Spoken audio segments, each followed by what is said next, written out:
The veil that covers the deepest secrets of human existence is thin, almost imperceptible to most. But for those who dare to look beyond, for those who seek what lies hidden beneath the polished surface of reality, there exists knowledge that can reshape perception, subvert natural laws, and unlock the mysteries of the soul itself. Aleister Crowley, a name whispered in corridors of power and esoteric circles, a man who called himself the Great Beast 666, dedicated his life to uncovering and manipulating these primordial forces. He saw the universe not as a cold, deterministic machine, but as a vast field of psychic and spiritual energies, where the human will, properly channeled, could command the elements, transcend the limits of body and mind, and, yes, access what society and even many esoteric traditions consider strictly forbidden. There is one ritual in particular, an act that, according to the darkest whispers and most veiled texts, was deliberately erased from the annals of history, obscured by those who feared its power and its ability to liberate the individual from all constraints. This is no mere incantation to attract prosperity or a spell to invoke protection.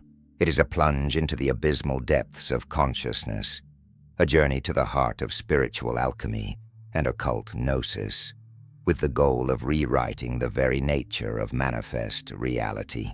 Crowley, in his relentless pursuit of truth and the power inherent in knowledge, explored the boundaries of what was considered sacred and profane, what was permissible and what was strictly forbidden. He believed that true enlightenment lay not in denial or repression, but in the understanding and integration of all facets of existence, including those condemned by conventional morality. This ritual, whose details we will unravel today, was, for Crowley, the master key to the great work, not the transmutation of metals into gold, but the transmutation of the human soul itself, the elevation of the ordinary being to the divine.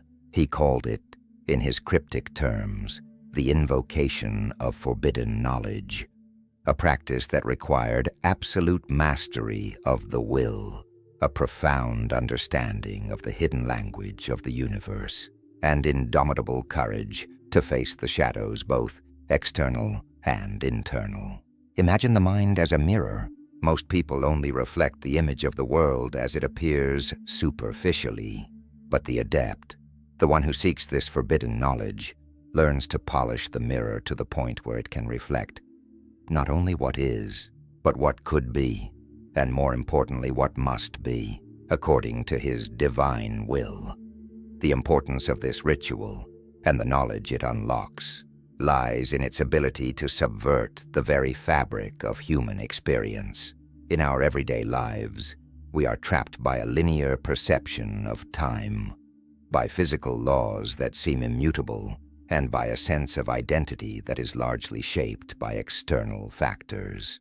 Crowley's forbidden ritual, however, proposes a path to transcend these limitations. It is not stage magic or empty illusions, but a profound understanding of the energetic principles that govern the cosmos and how human consciousness, when focused and directed with pure intention, can interact with these energies in ways that defy rational explanation. Crowley believed that civilization, in its quest for order and control, had inadvertently created barriers to the full expression of human potential. These barriers, he argued, were both external, imposed by religious and social institutions, and internal, internalized by the human psyche itself, through fear, ignorance, and conformity. The ritual he explored, and by some accounts practiced, was a method for breaking down these barriers, for accessing a state of being where perception of reality is expanded, and the ability to influence it is exponentially increased. It was an invitation to gaze into the abyss and discover that the abyss was not a void, but a source of inexhaustible power, waiting to be understood and manifested. The aura of prohibition surrounding this ritual is no accident. It reflects its inherent power, just as a poison can be deadly or curative, depending on the dose and the knowledge of its use. The knowledge this ritual reveals can be used for ascension or downfall. Crowley, with his singular vision, did not fear this duality. He embraced it as an integral part of the spiritual journey. For him, the forbidden was simply that which had not yet been understood or mastered. And in his relentless pursuit of mastery, he ventured where few dared, unearthing secrets many would prefer to leave buried, in the hope that humanity might one day awaken to its true cosmic potential. History has tried to forget, but the energy of forbidden knowledge remains, awaiting those courageous enough to seek it. The architecture of this forbidden rite, as conceived by Crowley, lies in the manipulation of archetypal and cosmic energies through a deep and intimate knowledge of the universal yin and yang, or as he preferred to call it, the essential polarity that governs all manifestation. It is not a matter of forcing an external will, but of aligning the magician's very essence with the underlying currents of reality, like a skilled sailor adjusting the sails of his boat to capture the subtlest wind and take it where he wishes to go.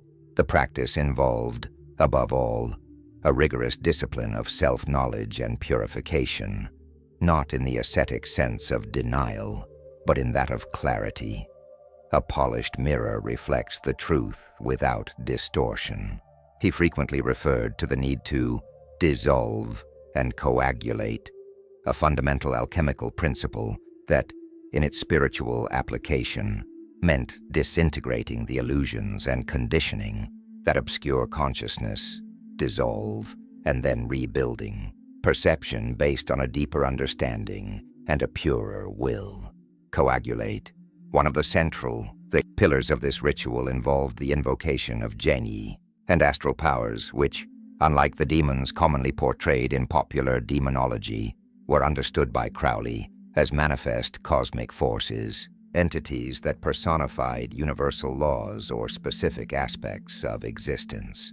The practice was meticulously planned, requiring the selection of a propitious astrological moment, the creation of complex sigils that acted as vibrational keys for the invoked consciousnesses, and the use of a sacrificial vocabulary, not of innocent blood, but of one's own egoic limitations and attachment to restrictive beliefs. The sacrifice was, therefore, a voluntary surrender of the bonds that bind us to mundane perception, an act of liberation that opened our behaviors to interaction with more subtle planes of existence. Alchemy, in this context, transcends the mere transmutation of metals. Crowley saw it as the art of transmuting consciousness itself. The forbidden ritual sought to catalyze this internal transmutation, elevating the individual from a materialistic state of consciousness to a state of gnosis, of direct, experiential knowledge of the divinity inherent in all things. He believed that ancient esoteric traditions, such as those of the ancient Egyptians and the Greek mysteries, contained fragments of this knowledge, but that he, through his own experiences and reception of the message of the Book of the Law, was rediscovering and synthesizing this primordial wisdom.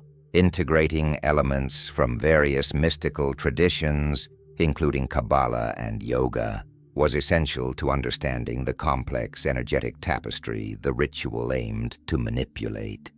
Now, consider how this knowledge, when applied, can resonate in your own life, even if unconsciously. Persistence in the face of a great challenge, the ability to see through a seemingly insurmountable situation, the keen intuition that guides you in moments of uncertainty. All these are subtle echoes of the same force Crowley sought to consciously channel. What was forbidden in his time and context can today be understood as the need to transcend the limitations imposed by culture and education, to embrace what society considers marginal or irrational, to achieve a more complete understanding of reality.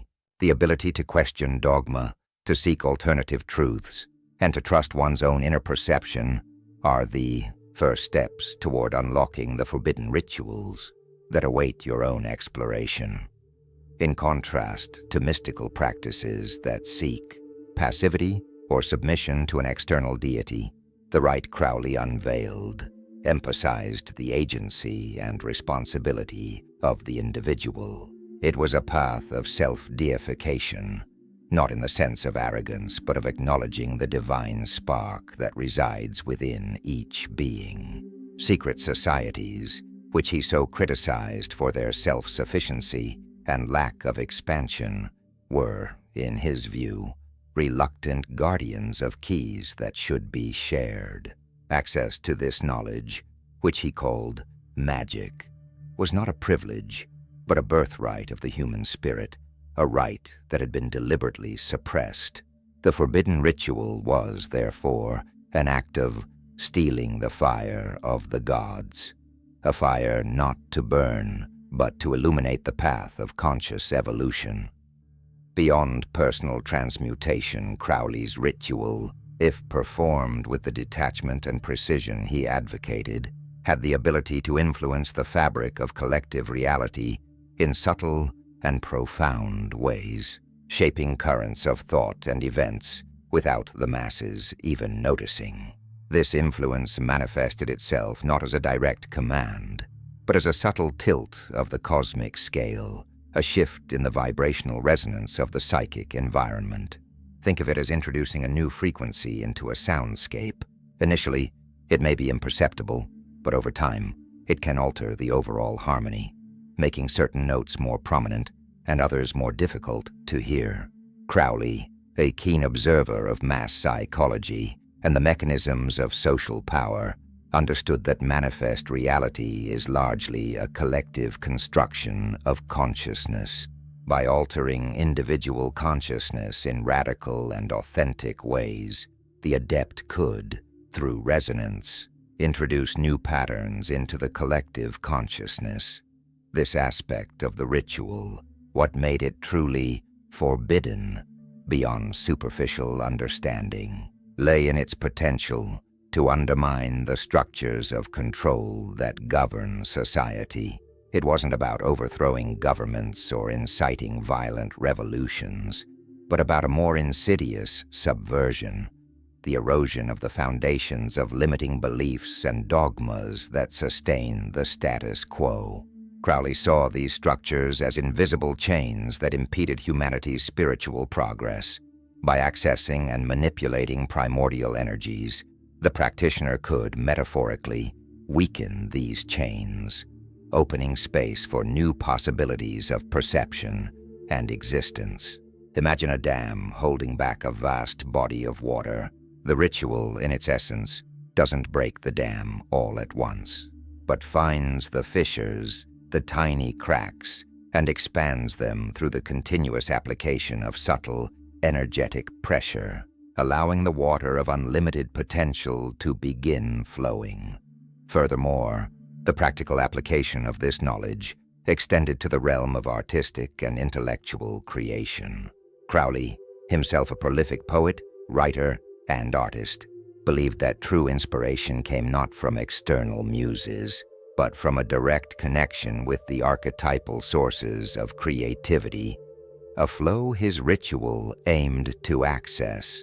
By attuning to the universal patterns of beauty, harmony, and truth, which reside in higher planes of existence, the adept could channel this wisdom into their works, infusing them with a power and depth that transcended the merely personal or temporal. Works of art, philosophical texts, or scientific innovations that seem to appear out of nowhere, that capture the zeitgeist of an era or even predict it, may be the result, conscious or unconscious, of this connection with the primordial knowledge that Crowley's ritual sought to uncover. Consequently, Understanding this ritual forces us to reconsider what we consider reality.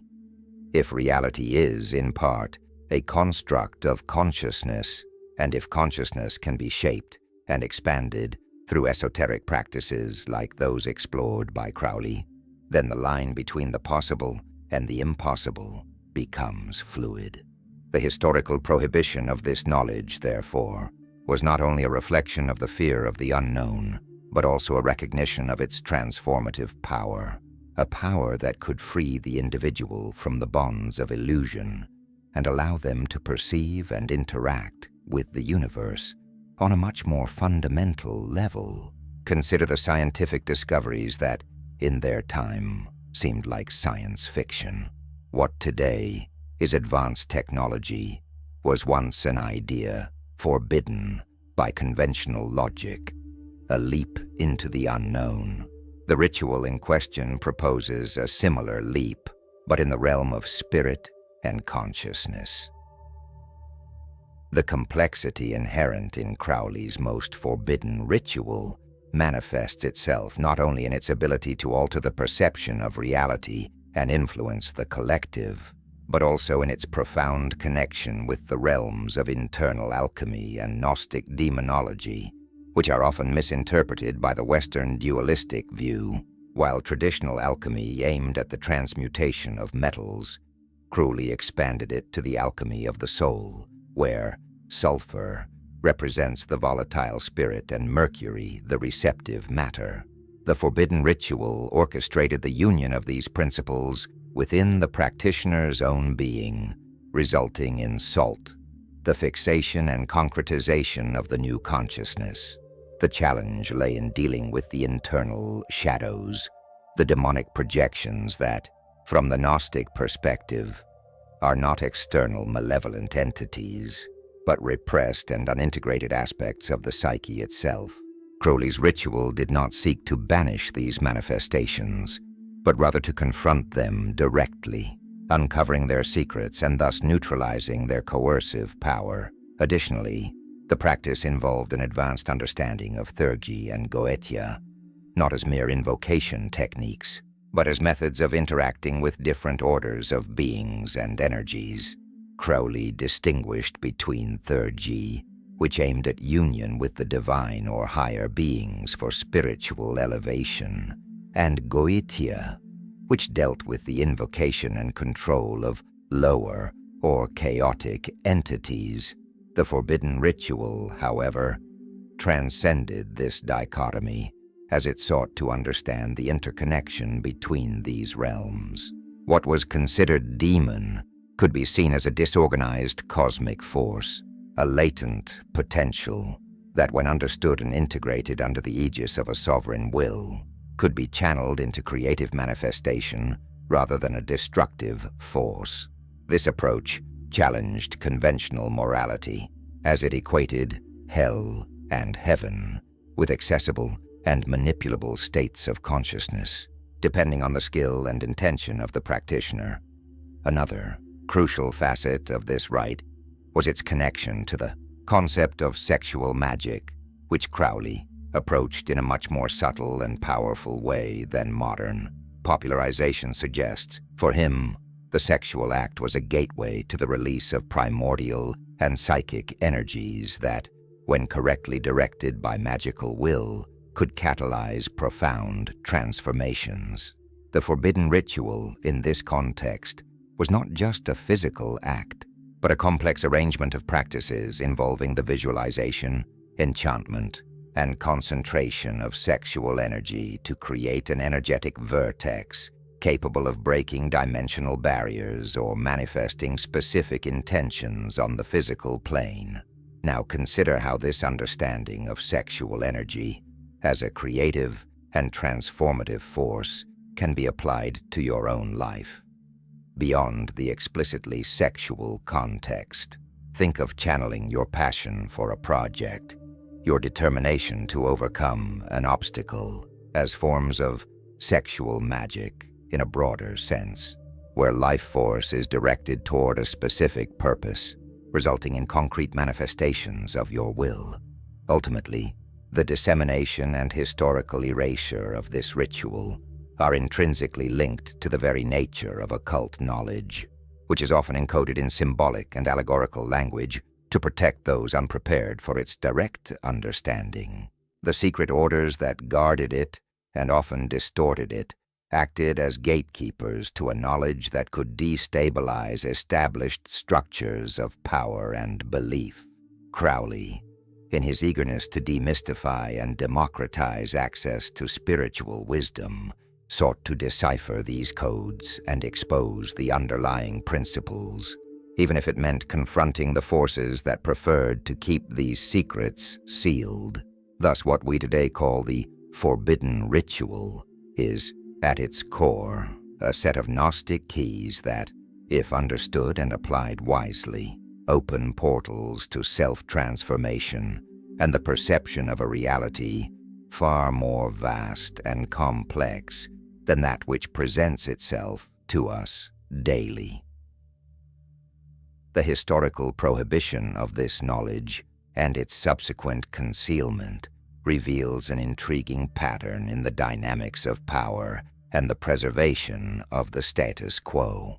It wasn't simply a fear of the unknown, but a strategic calculation to maintain certain schools of thought and social control in place.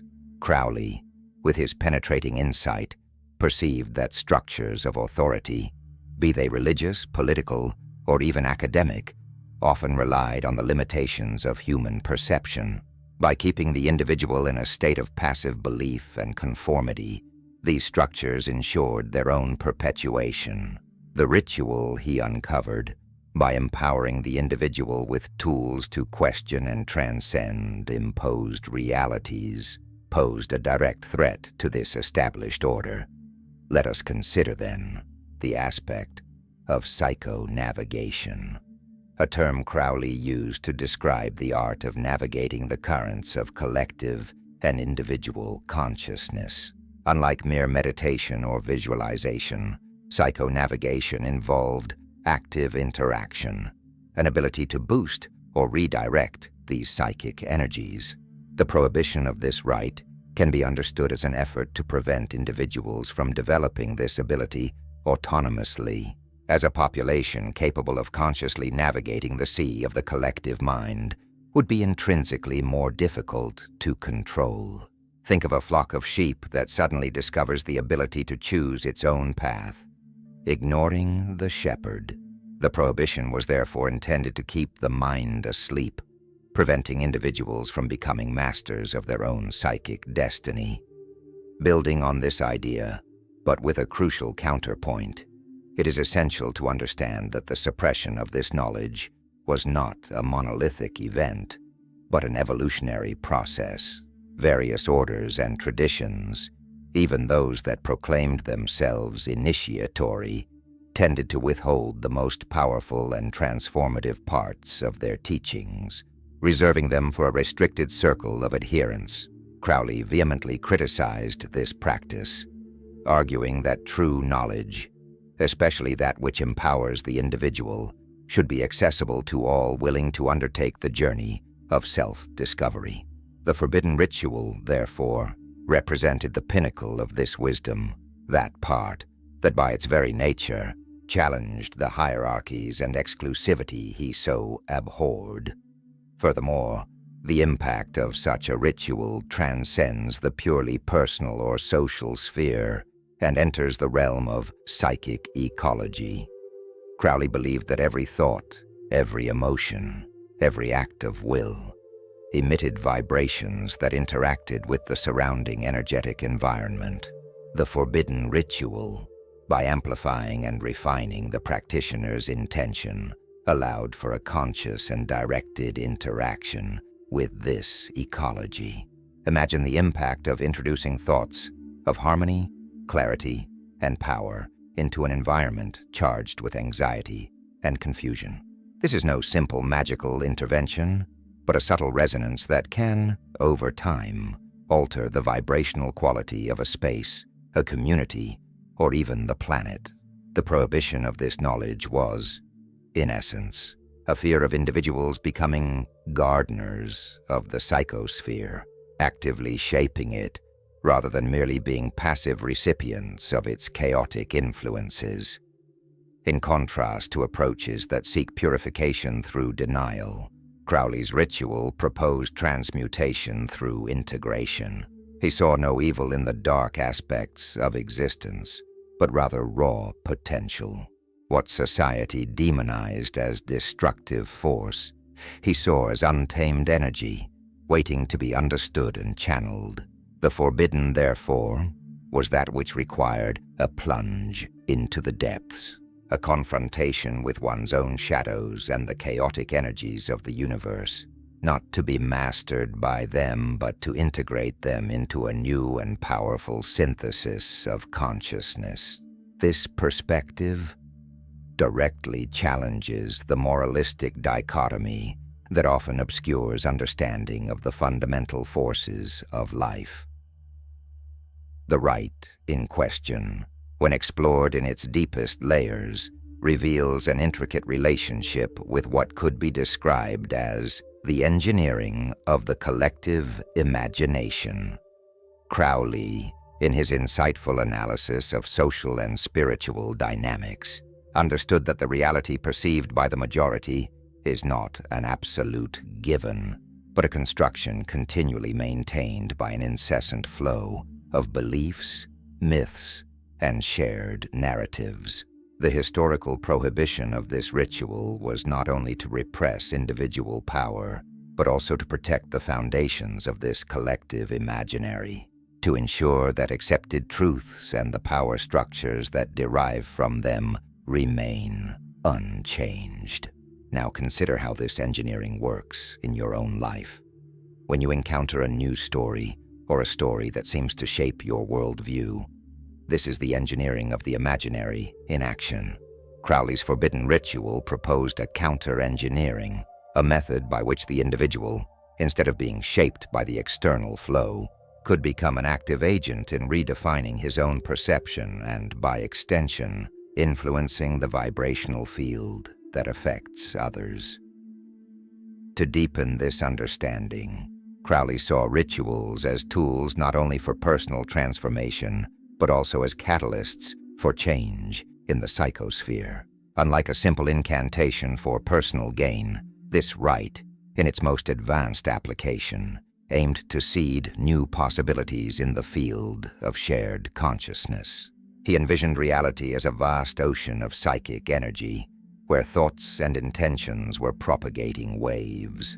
The skilled practitioner, through the precision and power of their will, could generate new and more powerful waves, capable of reshaping the existing tides.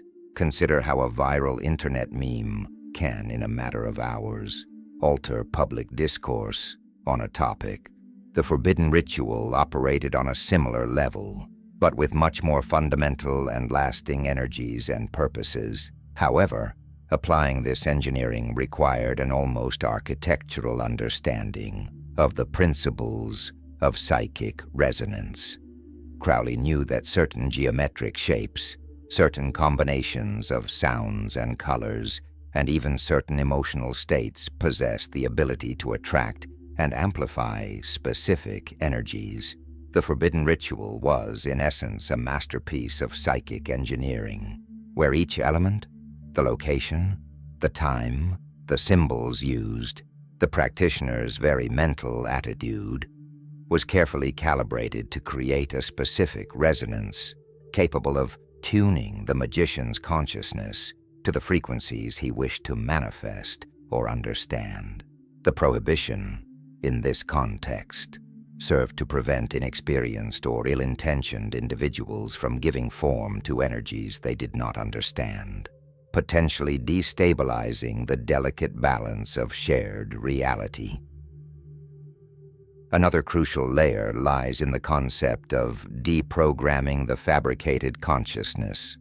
Society, through its educational, religious, and media systems, imposes a grid of interpretation on reality, which Crowley considered a form of programming designed to limit human perception and potential. The forbidden ritual was, therefore, a process of deconstructing this programming, a method of accessing and reactivating the innate capacities of consciousness that had been suppressed or dormant. Think of how a computer operating system can be hacked to remove restrictions and unlock hidden functionalities. The ritual operated on an analogous level, dismantling the internal barriers that prevent us from accessing the fullness of our own consciousness. It is imperative to understand that this deprogramming did not mean a return to a primitive state, but rather an ascension to a state of expanded consciousness, where the fundamental principles of the universe became transparent. Crowley believed that this capacity for direct, unmediated perception was the natural state of human beings, a state that had been obscured by millennia of cultural conditioning. The forbidden ritual was a path back to this primordial authenticity, enabling the individual to see the world through their own eyes, free from the distorting lenses of imposed belief. Now consider the sense of clarity that arises when you finally grasp a complex concept after hours of confusion. The ritual was intended to induce a similar clarity, but regarding the very nature of existence. As we trace these enigmatic contours, a panorama emerges in which reality reveals itself not as a fixed and unalterable construct, but as a dynamic field of energy and consciousness, subtly shaped by forces that ordinary perception can barely glimpse. From the perspective afforded to us, the very essence of what we consider forbidden unfolds into a deeper understanding of our latent capacity to interact with these primordial flows. It is as if, throughout this exploration, we have peeled back layers of a cosmic onion, revealing a core of power and knowledge that resides not outside of us, but intrinsically linked to our very nature. The atmosphere that shrouded the most hidden secrets begins to dissipate, not through complete revelation, but through a subtle transformation in how we perceive the veil that once separated us from the mystery. At this point in our journey, the convergence of ideas propels us toward a new perspective, where previously dispersed concepts gain a cohesive unity, forming a complex and multifaceted mosaic, the echo of ancestral practices intertwined with the avant-garde. Vision of those who dared to question the limits of established knowledge leads us to a threshold. It is as if we are at the summit of a mountain, the landscape unfolding before us with newfound clarity, yet with the vastness of the unknown still stretching beyond the visible horizon. The interplay between individual will and universal currents, previously seen as separate forces, now presents itself as an ongoing dialogue, a cosmic dance that shapes and is shaped by our own consciousness. Reflecting on this journey, we realize that the very constraints that once seemed insurmountable now reveal themselves as potential portals. What was obscured was not an absence of light, but a light so intense that without proper preparation, it could blind.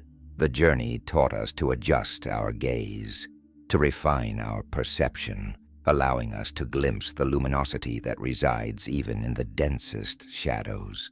By piecing together these fragments, the path to closure unfolds, suggesting that true mastery lies not in possessing absolute knowledge, but in embracing the continuous search for it, understanding that each unveiling is, in itself, an invitation to go further.